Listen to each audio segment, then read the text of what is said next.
Sejam todos bem-vindos ao canal Companheiros da Luz. Leitura do livro Nos Domínios da Mediunidade. Coleção A Vida no Mundo Espiritual, obra do Espírito André Luiz, por Chico Xavier. Iniciemos então a leitura do capítulo 27. Mediunidade transviada. Descerá a noite totalmente, quando penetramos estreita sala, em que um círculo de pessoas se mantinha em oração. Várias entidades se imiscuíam ali, em meio dos companheiros encarnados, mas em lamentáveis condições, de vez que pareciam inferiores aos homens e mulheres que se faziam componentes da reunião. Apenas o irmão Cássio, um guardião simpático e amigo, de quem o assistente nos aproximou, demonstrava superioridade moral.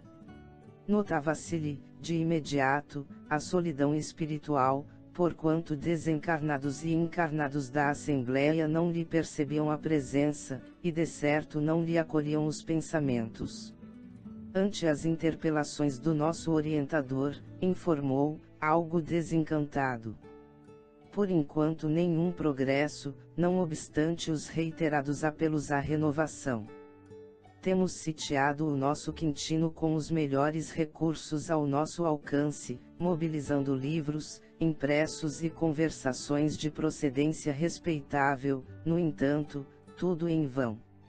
O teimoso amigo ainda não se precatou quanto às duras responsabilidades que assume, sustentando um agrupamento desta natureza. Aulus buscou reconfortá-lo com um gesto silencioso de compreensão e convidou-nos a observar. Revestia-se o recinto de fluidos desagradáveis e densos. 2 médiuns davam passividade a companheiros do nosso plano, os quais, segundo minhas primeiras impressões, jaziam convertidos em criados autênticos do grupo, assalariados talvez para serviços menos edificantes.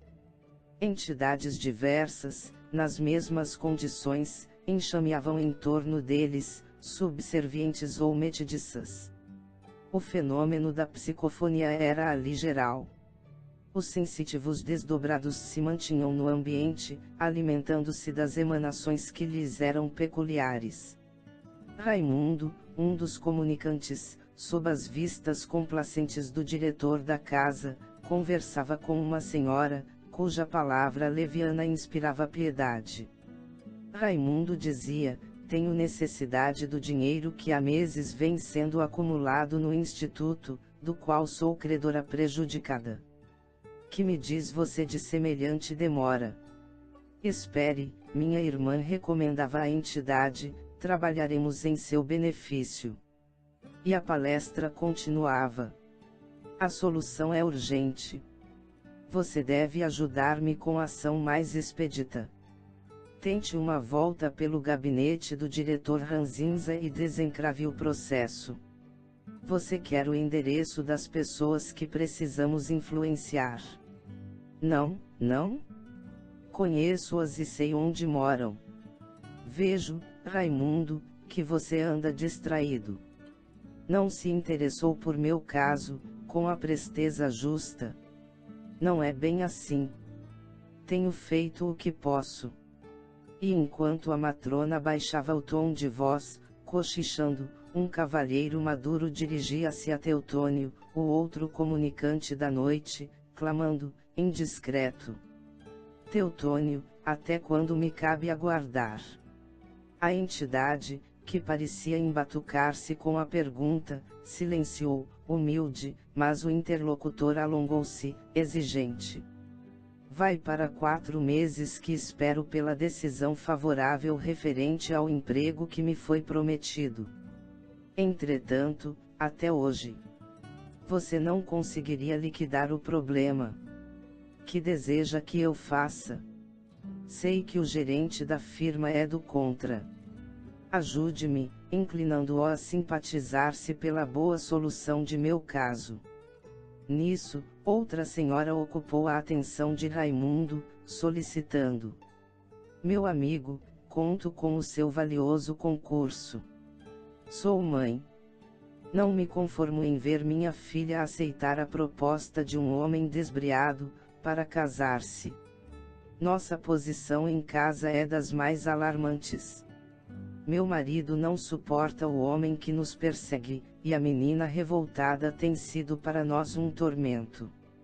Você não poderá afastar esse abutre. Raimundo respondeu subserviente, enquanto Quintino tomava a palavra logo em seguida, pedindo uma prece em conjunto, a fim de que os desencarnados se fortalecessem para corresponder à confiança do grupo, prestando-lhe os serviços solicitados. Entendimentos e conversas continuaram entre comunicantes e clientes da casa, todavia, não mais lhes dei atenção, considerando-lhes o obscuro aspecto. Em aflitivas circunstâncias, vira obsidiados e entidades endurecidas no mal, através de tremendos conflitos, contudo, em nenhum lugar sentia tanta compaixão como ali, vendo pessoas sadias e lúcidas a interpretarem o intercâmbio com o mundo espiritual como um sistema de criminosa exploração, com alicerces no menor esforço. Aqueles homens e mulheres que se congregavam no recinto, com intenções tão estranhas, teriam coragem de pedir a companheiros encarnados os serviços que reclamavam dos espíritos. Não estariam ultrajando a oração e a mediunidade para fugir aos problemas que lhes diziam respeito. Não dispunham, acaso, de veneráveis conhecimentos para mobilizar o cérebro, a língua, os olhos, os ouvidos, as mãos e os pés, no aprendizado enobrecedor. Que faziam da fé? Seria justo que um trabalhador relegasse a outros a enxada que lhe cabia suportar e mover na gleba do mundo. Aulus registrou-me as reflexões amargas, porque, generoso, deu-se pressa em reconfortar-me. Um estudo atual de mediunidade, mesmo rápido quanto o nosso, não seria completo se não perquiríssemos a região do psiquismo transviado, onde espíritos preguiçosos, encarnados e desencarnados, respiram em regime de vampirização recíproca. Aliás, constituem produto natural da ignorância viciosa em todos os templos da humanidade. Abusam da oração tanto quanto menoscabam as possibilidades e oportunidades de trabalho digno, porquanto espreitam facilidades e vantagens efêmeras para se acomodarem com a indolência, em que se lhes cristalizam os caprichos infantis.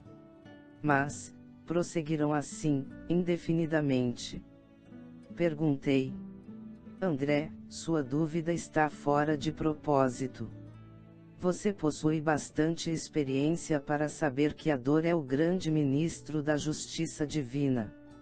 Vivemos a nossa grande batalha de evolução. Quem foge ao trabalho sacrificial da frente, encontra a dor pela retaguarda. O espírito pode confiar-se à inação, mobilizando delituosamente a vontade, contudo, lá vem um dia a tormenta, compelindo-o a agitar-se e a mover-se para entender os impositivos do progresso com mais segurança.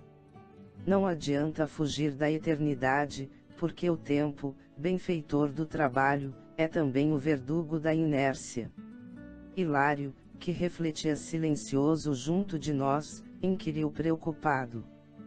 Por que se entregam nossos irmãos encarnados a semelhantes práticas de menor esforço?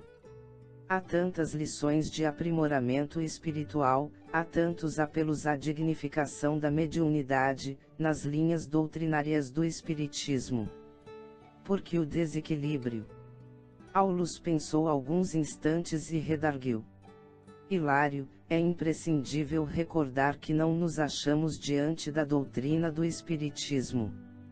Presenciamos fenômenos mediúnicos, manobrados por mentes ociosas, afeiçoadas à exploração inferior por onde passam, dignas, por isso mesmo, de nossa piedade.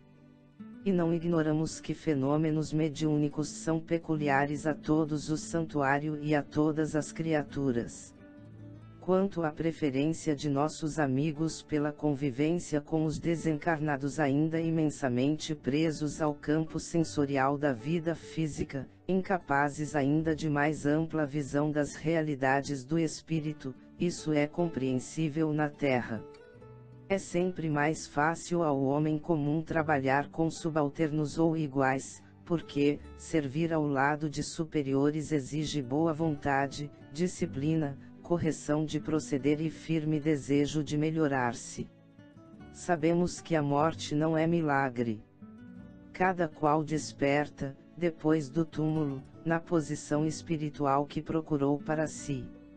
Ora, o homem vulgar sente-se mais à solta junto das entidades que lhe lisonjeiam as paixões, estimulando-lhe os apetites, de vez que todos somos constrangidos a educar-nos, na vizinhança de companheiros evolutidos, que já aprenderam a sublimar os próprios impulsos, consagrando-se à lavoura incessante do bem. Mas não será isso um abuso do homem encarnado? Não será crime parasitar os desencarnados de condição inferior? Indagou Hilário. Isso não padece dúvida, confirmou o instrutor.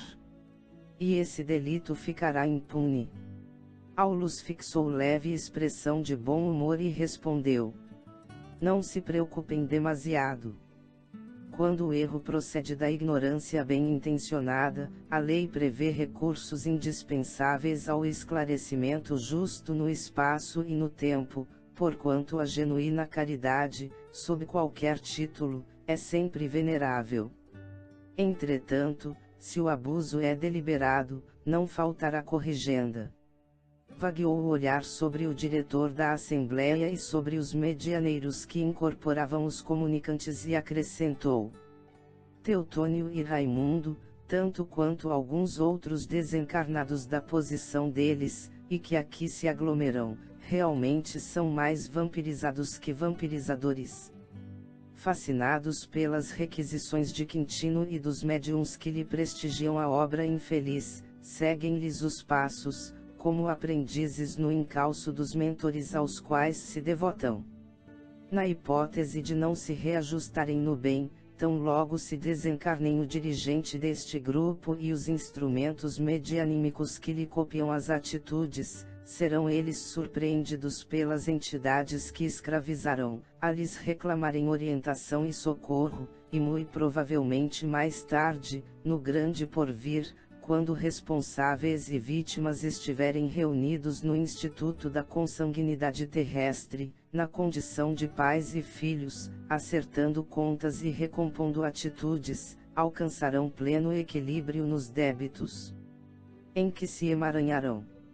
Ante a nossa admiração silenciosa, o assistente concluiu: cada serviço nobre recebe o salário que lhe diz respeito e cada aventura menos digna tem o preço que lhe corresponde. Logo após, Aulus concitou-nos a partir. O ambiente não encorajava maior estudo e já havíamos assimilado a lição que ali poderíamos receber. Chegamos ao final deste capítulo. Não percam o próximo de número 28. Efeitos físicos. Muito obrigado, boa reflexão, que Jesus abençoe a todos.